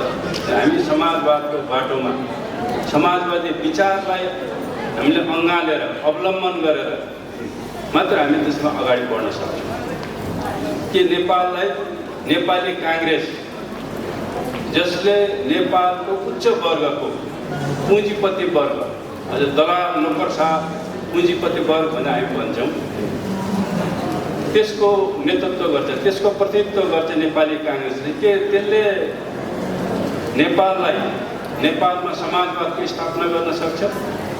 अथवा हाम्रो जातिहरूको, अब सबै जातिको, अहिले मगर जातिको मात्र नभनौँ, सबै जातिहरूको सपना पुरा गर्न सक्छ त नेपाली काङ्ग्रेसको सिद्धान्तले, त्यसको नीतिले, त्यसको नेतृत्वले?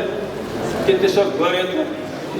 विगतमा नेपाली काङ्ग्रेसले देशको नेतृत्व, शासन सत्ता यो चलाउँदै आएको छ। त्यसले गर्यो त नेपाललाई एउटा विकासको दिशामा, समृद्धिको दिशामा लग्यो त? त्यो लगेन।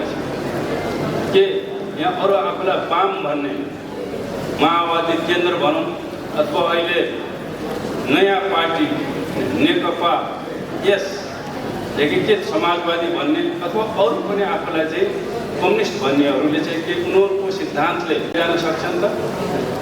अब अहिले माओवादी केन्द्र, नेकपा अथवा अरू आफूलाई वाम भन्नेहरूले जो अहिले गठबन्धन गरेका छन्, नेपाली काङ्ग्रेसलाई नेता मानेर उनीहरूले जो गठबन्धन बनाएका छन्, जो अहिले सरकारमा उनीहरू छन्, के तिनीहरूको विचारले, तिनीहरूको नीतिले यो देशलाई अगाडि लान सक्छ?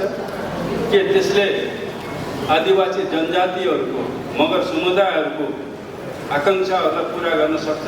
त्यो सक्दैन। किनभने उनीहरूले माओवादी केन्द्र, नेकपाहरूले दक्षिणपन्थी बाटो उनीहरूले अप्नाइसकेका छन्।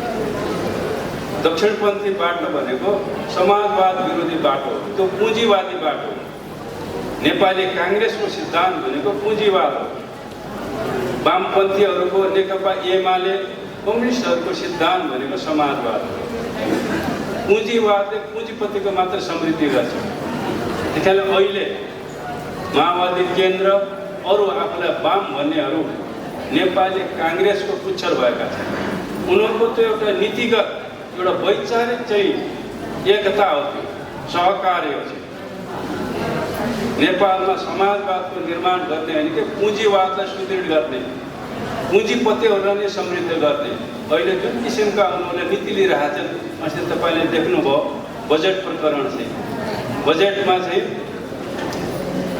त्यो ट्याक्सहरूमा छुट दिने, त्यहाँ त्यो गैर असम्बन्धित मान्छेलाई अब उनीहरूले जुन बजेट निर्माण गर्नेमा त्यहाँ गर्ने ठुलो जुन स्क्यान्डल भयो, त्यहाँ विवाद भयो, तपाईँ हामीले देख्नुहुन्छ। त उनीहरूले कसको सेवा गर्दैछन्, कुन वर्गको भन्दा उनीहरूले पुँजीपति वर्गलाई नै अझ बढी समृद्ध गर्न चाहन्छन्।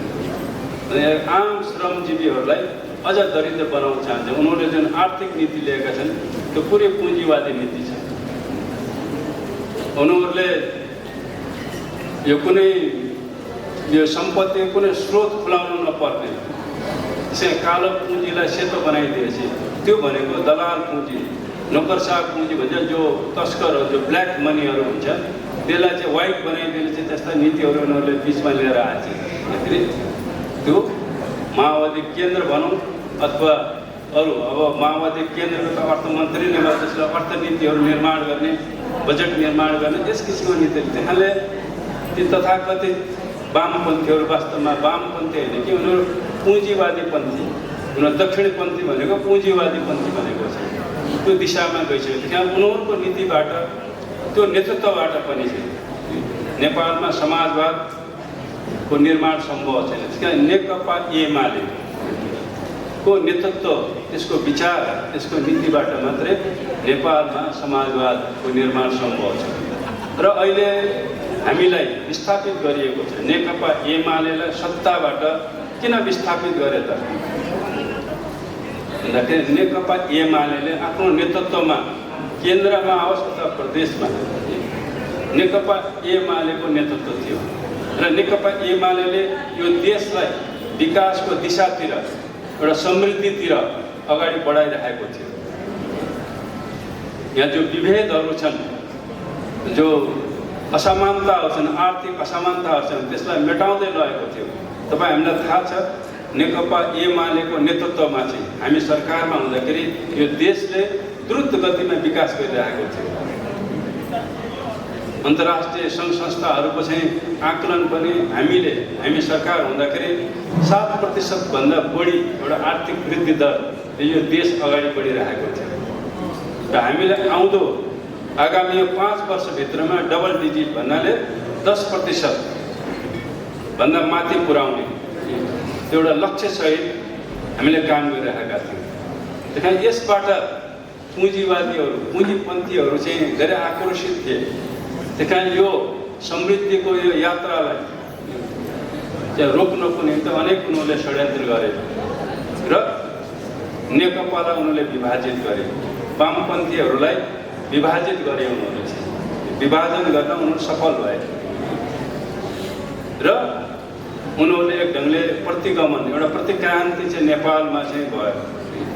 हामीले सत्ता गुमायौँ थियो, केन्द्रबाट 2/3 सरकार हाम्रो थियो, हामीले त्यसलाई गुमायौँ थियो किन हामी भित्रैबाट अन्तर्घात भएको थियो, हामी भित्रैबाट प्रतिक्रान्तिकारीहरू देखा परेछ। उनीहरू पुँजीपतिहरूसित गएर मिले, उनीहरूले वास्तवमा चाहिँ पार्टीप्रति, कम्युनिस्ट आन्दोलनप्रति एक ढङ्गले गद्दारी गरेछ र कम्युनिस्ट आन्दोलनको बाटो छोडेर उनीहरू पुँजीवादी बाटोमा गए। पुँजीवादीहरूसित चाहिँ उनीहरूले सहकार्य गर्न, एकता गर्न उनीहरू पुगेछ र देश एउटा फेरि प्रतिगमनतिर फर्केछ। देश अहिले तपाईँले हेर्नुभयो भने हाम्रो आर्थिक अर्थतन्त्र पुरा चौपट हुँदै गइरहेको छ, उल्टो दिशातिर गइरहेको छ। अहिले सिङ्गो विश्व नै अहिले ठुलो आर्थिक क्राइसिसमा, आर्थिक सङ्कटबाट गइरहेको छ। दोस्रो विश्वयुद्धपछि सबैभन्दा ठुलो सङ्कटको रूपमा यहाँ अर्थविदहरूले त्यो आकलन गरेका छन्। दोस्रो विश्वयुद्ध भयो, पहिलो विश्वयुद्ध, दोस्रो विश्वयुद्ध किन भयो भन्दाखेरि त्यहाँ ठुलो आर्थिक सङ्कट पैदा भएको हुनाले त्यो सङ्कटलाई हल गर्नको निम्ति चाहिँ युद्ध भएको थियो। कुनै पनि युद्ध चाहिँ सङ्कटलाई हल गर्नको निम्ति हुन्छ र त्यसमा पुँजीवादीहरूले चाहिँ त्यो युद्ध सुरु गरेका थिए, पुँजीपन्थीहरूले चाहिँ। त्यो अहिले तपाईँले हेर्नुभयो भने युक्राइना होस् अथवा विश्वका चाहिँ थुप्रै देशहरूमा अहिले युद्ध भइरहेको छ। एसियामा पनि अहिले तपाईँ साउथ चाइना भने त तपाईँले ताइवानको कुरा सुनिराख्नु भएको छ। साउथ चाइनाको कुरो चीन र अमेरिकाको बिचमा चाहिँ एउटा आर्थिक प्रतिस्पर्धाको निम्ति चीन द्रुत गतिमा एउटा समृद्धिको दिशातिर अगाडि बढिरहेको छ। थुप्रो चमत्कार उसले गरिरहेको छ। र अमेरिका जसको चाहिँ एकाधिकार थियो विश्वमा चाहिँ पुरा उल्टो दिशातिर उनीहरूको अर्थतन्त्र पुरा धाराशायी हुँदै गइरहेको छ। उनीहरूको वर्चस्व चाहिँ सिद्धिँदै गइरहेको छ। र अमेरिका जसले चाहिँ पुँजीवादको पुँजीपतिवर्गको समृद्धिको नेतृत्व गर्दै चाहिँ अमेरिकाले चाहिँ त्यो अहिले ओह्रालो लागिरहेको छ। चीन जसले समाजवादको समृद्धिको आम जनताको समृद्धिको नेतृत्व गर्छ चीनले चाहिँ त्यो अहिले चाहिँ उँभो लागिरहेको छ। त अहिले टक्कर विश्व चाहिँ दुई ध्रुवमा अहिले विभाजित भइरहेको छ। नेपाल पनि त्यही हिसाबले अहिले दुई ध्रुवमा एकातिर चाहिँ नेकपा एमाले एउटा ध्रुवको नेतृत्व गरिरहेछ, त्यो समाजवादको नेतृत्व गरिरहेको छ भने अर्कोतिर नेपाली काङ्ग्रेस जो पुँजीपति वर्गको चाहिँ राजनीतिक प्रतिनिधि हो त्यसले अब माओवादी केन्द्र यस जो गठबन्धन हामीले भनिरहेको थियौँ 5 दलीय गठबन्धन अब 6-7 कति भयो त त्यहाँ पुँजीपति वर्गको नेतृत्वमा चाहिँ फेरि अर्को ध्रुव नेपालमा छ। अहिले उसको हातमा सत्ता छ भने हामी प्रतिपक्षमा छौँ, हामी सडकमा छौँ।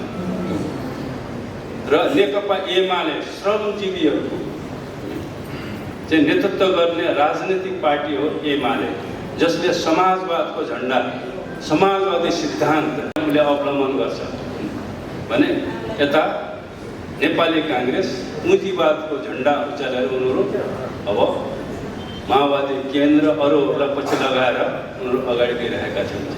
यसरी नेपालमा पनि अहिले दुईटा ध्रुव दुईटा कित्ताको बिचमा चाहिँ भीषण सङ्घर्ष भइरहेछ। तपाईँहरूले त्यो देखिरहेको छ विभिन्न घटनाक्रम तपाईँ एमसिसीको होस् अथवा एसपिपीको होस् बजेट प्रकरण होस् नागरिकता अहिले आयो त्यो नागरिकताको अहिले विधेयक चाहिँ नेपाली काङ्ग्रेसको नेतृत्वमा जसमा चाहिँ माओवादी केन्द्र नेकपा ए सबै सहमत छन् चाहिँ त्यो नागरिकता विधेयक भनेको त्यो सामान्य चाहिँ विधेयक होइन। यो हाम्रो राष्ट्रियतासित हाम्रो राष्ट्रिय स्वतन्त्रतासित जोडिएको प्रश्न हो चाहिँ। त्यो विधेयकको के छ त त्यो विधेयकमा भन्दा तपाईँ हामीलाई थाहा छ र तपाईँहरूलाई पनि थाहा छ त्यो विधेयक यस्तो विधेयक हो नेपाललाई सिक्किम बनाउने नेपाललाई भुटान बनाउने नेपाललाई फिजी बनाउने विधेयक हो। त्यो चाहिँ यहाँ विदेशीहरूलाई आउन साथ नेपालमा आउन साथ विवाह गरेर आउन साथ उनीहरूलाई नागरिकता दिने आज आयो भोलिपल्ट चाहिँ उनीहरूलाई नागरिकता दिने र नेपालको जनसङ्ख्या विदेशीहरू जो नेपालमा आएका छन् चाहिँ उनीहरूको बहुमत बनाउने र यसरी चाहिँ नेपाललाई चाहिँ बडो कथित लोकतान्त्रिक विधिद्वारा चाहिँ संसदमा मेजोरिटी बनाएर चाहिँ सिक्किम बनाएका थिए। इन्डियामा विलय गराएका थिए सिक्किमलाई भन्दाखेरि यो ढङ्गको एउटा बडो खतरनाक एउटा जनसङ्ख्याको राजनीति भन्छन् यसलाई चाहिँ यो गर्ने। यसरी चाहिँ एउटा विदेशी बाह्य शक्तिहरूको चाहिँ इसारामा यहाँ एसपिपी आए अरू एमसिसीहरू आए र अहिले नागरिकता विधेयक आएको छ। यो जुन अस्ति बजेट प्रकरण पनि त्यसैसित जोडिएको प्रश्नहरू हो। यहाँ दलाल पुँजीपतिहरूलाई हाबी बनाउने उनीहरूको लुटलाई अझ बढी चाहिँ छुट दिने त्यो हिसाबको विधेयकहरू यिनीहरू लिएर आएको छ। त्यस कारणले यी सबै अब अहिलेको चाहिँ जो चुनाव छ यो प्रदेशको आगामी निर्वाचन तथा सङ्घको यो निर्वाचनको मूल मुद्दा एउटा मूल मुद्दाभित्र पर्ने चाहिँ एउटा राष्ट्रियताको सवाल पनि हो, नागरिकताको सवाल पनि हुन्छ। त्यसैले यहाँ समृद्धिको सवाल लोकतन्त्रको सवाल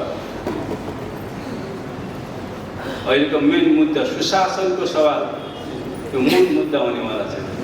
सबै यहाँ हत्ताभङ्ग भएको छ। तपाईँ हेर्नुभयो न्यायपालिका भने पुरै भत्ताभङ्ग छ, त्यहाँ व्यवस्थापिका पुरै भत्ताभङ्ग छ।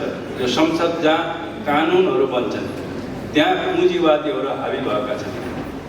उनीहरूले बजेट पास गरेपछि पुँजीवादीहरूलाई हित हुने उनीहरूले नागरिकता विधेयक पास गरे पुँजीवादीहरूलाई फाइदा हुने, उनीहरूले एमसीसी पास गरे त्यो पुँजीवादीहरूलाई फाइदा हुने, अन्तर्राष्ट्रिय पुँजीपतिहरूलाई फाइदा हुने त्यो उनीहरूले विधेयक पास गरे। त्यस कारणले अहिले एउटा ठुलो मुद्दा चाहिँ त्यहाँ छ। त्यस कारणले यो सङ्घर्ष, यो सङ्घीयताको प्रश्न पनि अहिले ठुलो मुद्दा बन्नेवाला छ, सुशासनको प्रश्नहरू चाहिँ। त्यस अहिलेको निर्वाचनको माध्यमबाट एउटा ठुलो आन्दोलन नेपालमा हुन गइरहेको छ। जसरी 62-63 सालमा राजतन्त्रको विरुद्ध एउटा लोकतन्त्रको स्थापना गर्ने, जनताको हातमा सत्ता ल्याउनको निम्ति ठुलो आन्दोलन भयो 62-63 सालमा चाहिँ। त्यस्तै यो अहिलेको यो मङ्सिर 4 को चुनाव भनेको एउटा ठुलो आन्दोलन हो। जसरी 62-63 सालमा भएको थियो, राजतन्त्रको विरुद्ध गणतन्त्रको स्थापनाको निम्ति जनताको हातमा चाहिँ शासन सत्ता ल्याउनको निम्ति अब अहिले यो निर्वाचन पनि एउटा ठुलो आन्दोलनको रूपमा हुनेवाला छ। त्यस कारणले यो आन्दोलनमा जसरी यिनीहरूले अहिले प्रतिक्रान्ति गरे, प्रतिगमन भयो चाहिँ अहिले यिनीहरूले सत्ता उल्टाए, नेकपा एमालेको नेतृत्वलाई यिनीहरूले उल्टाए भने अब यो निर्वाचनको माध्यमबाट हामीले अब एउटा क्रान्ति गर्नु छ। नेकपा एमालेलाई विजय गराएर मात्रै हामी यो प्रतिक्रान्तिलाई फेरि क्रान्तिमा बदल्न सक्छौँ। पुँजीपतिको हातबाट सत्ता फेरि जनताको हातमा हामी ल्याउन सक्छौँ। त्यस कारण यो एउटा ठुलो राजनीतिक क्रान्तिको रूपमा यो निर्वाचन हुनेवाला छ। यो रूपमा हामीले बुझ्न जरुरी छ। त्यस कारण यो मगर सङ्घको यो राष्ट्रिय सम्मेलनले आगामी निर्वाचनलाई अहिले तपाईँहरूले आफ्नो प्रतिवेदन पारित गर्दाखेरि आगामी निर्वाचनलाई एउटा राजनीतिक क्रान्तिको रूपमा, एउटा ठुलो आन्दोलनको रूपमा, ऐतिहासिक आन्दोलनको रूपमा लिनुहुनेछ र यो सङ्घर्षमा, यो आन्दोलनमा, यो क्रान्तिमा चाहिँ श्रमजीवीहरूलाई विजय बनाउने, श्रमजीवीहरूको नेतृत्व नेकपा एमालेले गर्ने भएको हुनाले हामीले प्रदेशका 330 र अब सङ्घका 165वटा निर्वाचन क्षेत्रमा नेकपा एमालेका प्रतिनिधिहरूलाई, उम्मेदवारहरूलाई विजयी बनाउने हामीले यो राष्ट्रिय सम्मेलन मार्फत एउटा सङ्कल्प गर्न जरुरी छ। चाहिँ पक्कै पनि तपाईँहरूले यो सम्मेलन मार्फतबाट चाहिँ सङ्कल्प गर्नुहुनेछ, एउटा प्रतिबद्धता चाहिँ तपाईँहरूले गर्नुहुनेछ र एउटा नयाँ एकता मगर समुदायमा, एउटा नयाँ एकता, हाम्रो समुदायको एकतालाई र नयाँ उचाइमा उठाउनुहुनेछ भन्ने मैले विश्वास लिएको छु। अब यहाँ धेरै कुराहरू भन्ने विषय छैन। अब नेकपा एमालेको नीति जातीय सवालमा चाहिँ आधारभूत रूपमा सही छ। अघि हाम्रा स्थायी कमिटीका सदस्य कमरेडले यहाँ पार्टीको नीति बारेमा चाहिँ नेकपा एमाले सङ्घीयतामा विश्वास गर्छ, समाजवादमा विश्वास गर्छ र पहिचान चाहिँ यहाँ जुन समुदायहरू छन्, विविध समुदायहरू, उनीहरूको पहिचानलाई मान्यता दिनुपर्छ, उनीहरूको अस्तित्वलाई चाहिँ सम्मान गर्नुपर्छ भन्ने नीतिमा, विचारमा चाहिँ विश्वास गर्दछ। त्यस कारणले यो लोकतान्त्रिक मगर सङ्घको स्थापना त्यसको ठोस उदाहरण चाहिँ ठोस हो। त्यस कारण हामीले त्यसलाई संविधानमा पनि हामीले त्यसलाई व्यवस्था गरेका छौँ, त्यसलाई एउटा कानुनको रूप दिएका छौँ। सत्तामा सबै समुदायहरूको एउटा समानुपातिक प्रतिनिधित्व हुनुपर्छ भन्ने व्यवस्था गरिएको छ। हुनलाई अहिले त 100% छैन, अहिले 45% एउटा प्रतिनिधित्व, समानुपातिक प्रतिनिधित्वको चाहिँ व्यवस्था अहिले संविधानमा गरिएको छ। त्यहाँ भनेको विविध समुदायहरू, जातीय समुदायहरू, धार्मिक अल्पसङ्ख्यकहरूलाई राजनीतिक सत्तामा चाहिँ उनीहरूको पहुँच पुर्याउने। त्यस कारणले हामीले हाम्रो समृद्धि, हाम्रो प्रगतिको अर्थ राजनीतिक भाषामा, राजनीतिक सत्तामा सबै समुदायको पहुँच हुनु पर्यो, प्रतिनिधित्व हुनु पर्यो भन्ने हो। त्यसो भयो भने बल्ल त्यो न्याय हुन्छ। मगर जाति, आदिवासीहरूको एउटा सर्वाधिक ठुलो चाहिँ समुदाय हुनाले राजनीतिक सत्तामा, सदनमा, सरकारमा र सत्ताका विभिन्न संयन्त्रहरूमा, निकायहरूमा चाहिँ उनीहरूको समानुपातिक प्रतिनिधित्व हुनुपर्छ, त्यहाँ पहुँच हुनुपर्छ सत्तामा चाहिँ भन्ने हो चाहिँ। र यसलाई हामीले एउटा अब अहिले हामीले यो निर्वाचनमा अब उम्मेदवारको रूपमा त्यो व्यक्त हुन्छ। त्यस कारण यो समुदायबाट पनि राजनीतिक सत्तामा जानको निम्ति उम्मेदवार हुने हो। प्रदेशको सत्तामा हाम्रो सहभागितालाई सुनिश्चित गर्नको निम्ति हामी उम्मेदवार हुने हो। त्यो हुनुपर्छ। त्यसो भयो भने बल्ल यहाँ जातीय समानता हुन्छ, कुनै एउटा जातिको एउटा समुदायको एकाधिकार हुँदैन। त्यसो नभएर एउटै समुदायकोले मात्रै उम्मेदवारी पाउने, त्यो समुदायको मात्रै सत्तामा पुग्ने, त्यो समुदायको मात्रै चाहिँ रोजगारी उसले पाउने भयो भने त्यहाँ जातीय समानता हुँदैन। त्यस कारणले राजनीतिक रूपमा पनि सबै समुदायको पहुँच राजनीतिक सत्तामा, राजनीतिक निकायहरूमा हुन जरुरी छ। र त्यो कुरालाई हाम्रो संविधानले त्यसलाई व्यवस्था गरेको छ। त्यसलाई अहिलेको यो निर्वाचनको माध्यमबाट त्यो समानुपातिकतिरबाट होस् अथवा यो चाहिँ प्रत्यक्षतिरबाट होस्, सबै समुदायका प्रतिनिधिहरू अब उम्मेदवार हुन जरुरी छ। र पार्टीले सबै समुदायहरूलाई अब उम्मेदवार बनाउने यहाँ चाहिँ एउटा उनीहरूलाई चाहिँ स्थान दिने हामीले गर्न जरुरी छ।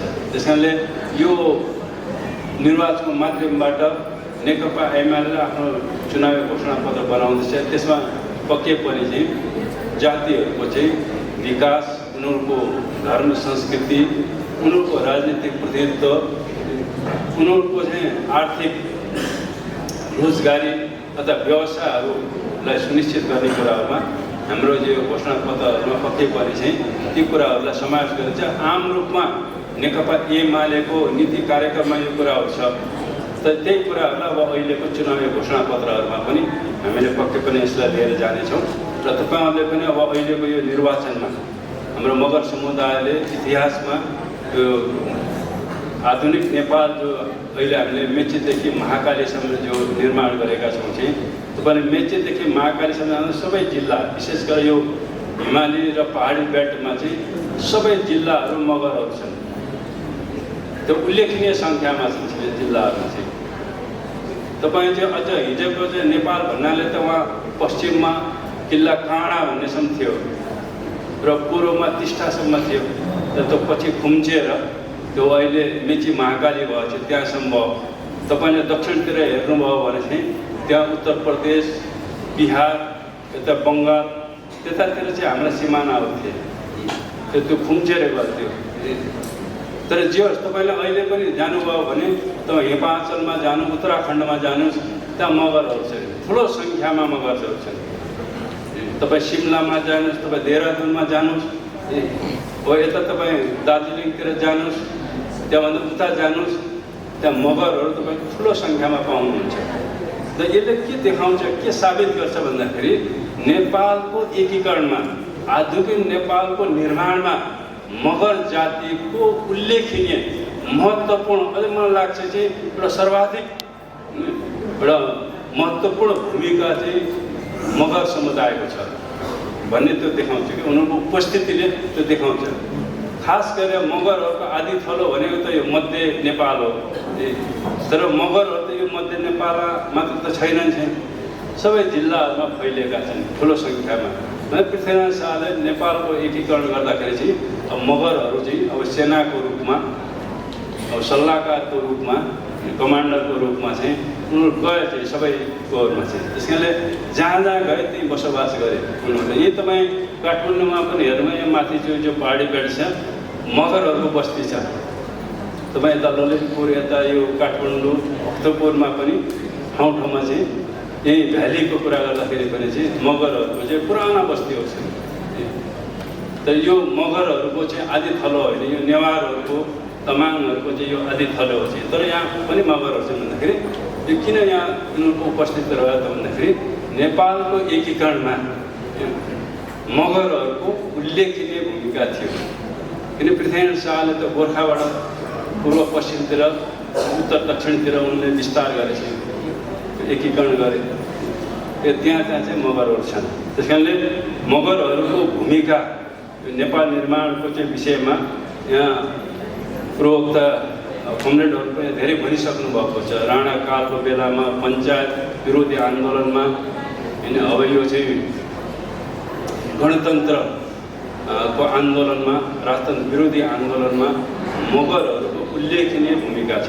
यो पछिल्लो समय गणतन्त्रको स्थापनाको निम्ति त मगर जातिले सर्वाधिक मात्रामा सङ्ख्यामा चाहिँ जातीय हिसाबले हेर्दाखेरि सबभन्दा ठुलो सङ्ख्यामा चाहिँ शहादत प्राप्त गरेका छन्।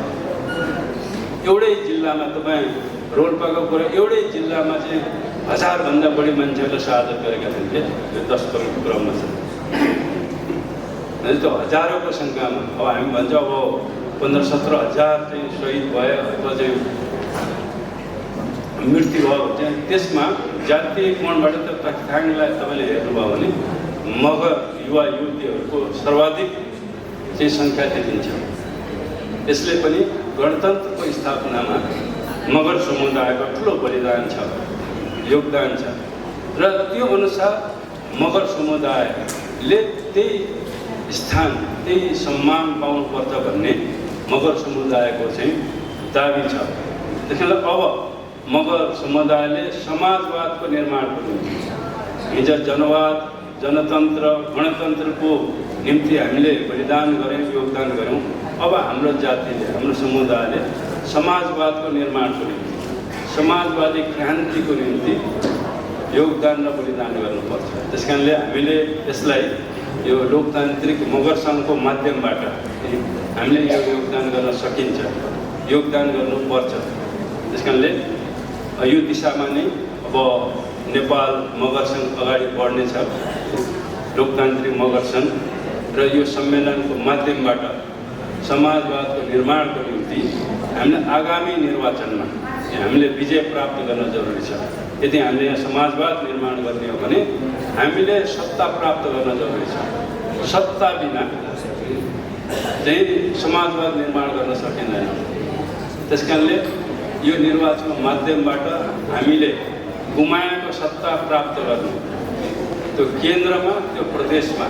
र हाम्रो विश्वास छ कि यसको नेकपा एमालेको पक्षमा चाहिँ एउटा पपुलर मत अहिलेको पनि स्थानीय तहको निर्वाचनले देखाए कि जनमत चाहिँ नेकपा एमालेको पक्षमा छ। जनमतको हिसाबले अहिले पनि नेकपा एमाले लार्जेस्ट, सबभन्दा ठुलो पार्टी हो। र अहिले आम रूपमा नेपालमा चाहिँ 2/3 बढी जनमत चाहिँ वामपन्थीहरूको छ। कम्युनिस्ट समाजवादी विचारलाई मान्ने, त्यसलाई अवलम्बन गर्ने, त्यसलाई सही ठान्ने चाहिँ जनमत छ। किन भन्दाखेरि 2/3 बढी, होइन 90% बढी जनता यहाँ गरिब छन्। किन समृद्धि चाहिँ त गरिबले चाहने हो नि। जो समृद्धि छ त्यसले त समृद्धिलाई आवश्यक हुँदैन छैन। त्यस कारणले समृद्धि गरिबलाई चाहिन्छ। जससँग उत्पादनका साधन छैन त्यसलाई उत्पादनका साधन चाहिन्छ। जसलाई रोजगारी छैन उसलाई रोजगारी चाहिन्छ। त्यस कारणले हामीले सांस्कृतिक रूपबाट, हामीले आर्थिक रूपबाट र राजनीतिक रूपबाट हामीले समाजवादको निर्माण गर्ने हो। त्यसमा मगर समुदायको राजनीतिक सत्तामा पनि प्रतिनिधित्व हुनु पर्यो, पहुँच हुनु पर्यो। आर्थिक उत्पादनका साधनमा पनि हाम्रो स्वामित्व र पहुँच हुनु पर्यो।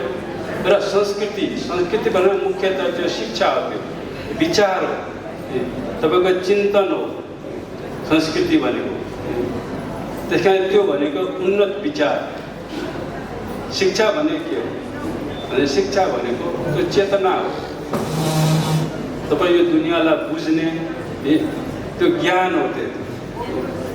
त्यस कारणले तपाईँले कुनै फ्याक्ट्री बनाउनु पर्यो, पुल बनाउनु, घर बनाउनु पर्यो भने तपाईँले त्यो सम्बन्धी ज्ञान, विज्ञान थाहा हुनु पर्यो नि। तपाईँले उपचार गर्नु पर्यो, कोही बिरामी भयो भने तपाईँलाई मेडिकल साइन्स थाहा हुनु पर्यो। त्यो शिक्षा तपाईँले प्राप्त गर्नु पर्यो। तपाईँले बाटोघाटो बनाउनु, तपाईँ इन्जिनियरिङको शिक्षा तपाईँले प्राप्त गर्नु पर्यो। तपाईँले अब कृषि उत्पादन एकदम बढाउनु पर्यो भने तपाईँले कृषि साइन्स, एग्रिकल्चर साइन्स, तपाईँलाई त्यो शिक्षा तपाईँले प्राप्त गर्नु पर्यो। त्यहाँको संस्कृति भनेको शिक्षासित, चेतनासित, चिन्तनसित जोडिएको। त्यस कारणले मगर जातिले आफ्नो चाहिँ विकास भनेको खालि रोजगारी प्राप्त गर्ने मात्रै होइन कि आफ्नो चेतना, आफ्नो ज्ञान, आफ्नो शिक्षालाई माथि उठाउने, उच्च शिक्षा प्राप्त गर्ने, उच्च ज्ञान प्राप्त गर्ने, उच्च प्रविधिको ज्ञान प्राप्त गर्ने, त्यो हुनु पर्यो। त्यस कारण संस्कृतिमा शिक्षा, हाम्रो भाषा पनि हाम्रो अझ विकसित छैन, हाम्रो कैयन छैन। संस्कृतिहरूलाई चाहिँ हाम्रो अझ पिछडिएको छ, त्यो त्यति धेरै वैज्ञानिक छैन, त्यो अझ उन्नत छैन। त्यसले हाम्रो संस्कार, संस्कृति, हाम्रो परम्पराहरूलाई पनि चाहिँ कैयन हाम्रा परम्पराहरूले पनि हामीलाई चाहिँ पछि पारिरहेको छ। त्यसले त्यो परम्परा, त्यो हाम्रो संस्कृति, संस्कारहरूलाई पनि हामीले उन्नत गर्न जरुरी छ र त्यसलाई हामीले शिक्षाद्वारा, वैज्ञानिक शिक्षाद्वारा, एउटा रूढिवादी शिक्षा होइन कि वैज्ञानिक शिक्षा, उच्च शिक्षाद्वारा हामीले हाम्रो संस्कृतिलाई पनि हामी माथि उठाउन सकिन्छ। त्यस कारणले यो विषयमा पक्कै पनि तपाईँको यो राष्ट्रिय सम्मेलनले चिन्तन गर्नेछ, छलफल गर्नेछ र एउटा सही निष्कर्ष निकाल्नेछ भन्ने मैले विश्वास लिएको छु। र अन्तिममा फेरि पनि म आयोजक मित्रहरूलाई यो राष्ट्रिय सम्मेलनमा मलाई आमन्त्रित गर्नुभएकोमा धेरै धेरै आभार प्रकट गर्दै र तपाईँहरूको यो राष्ट्रिय सम्मेलनको पूर्ण सफलताको कामना गर्दै र नवनिर्वाचित नेतृत्वलाई, सबै मित्रहरूलाई पनि अग्रिम बधाई दिँदै म बिदा हुन्छु। धन्यवाद।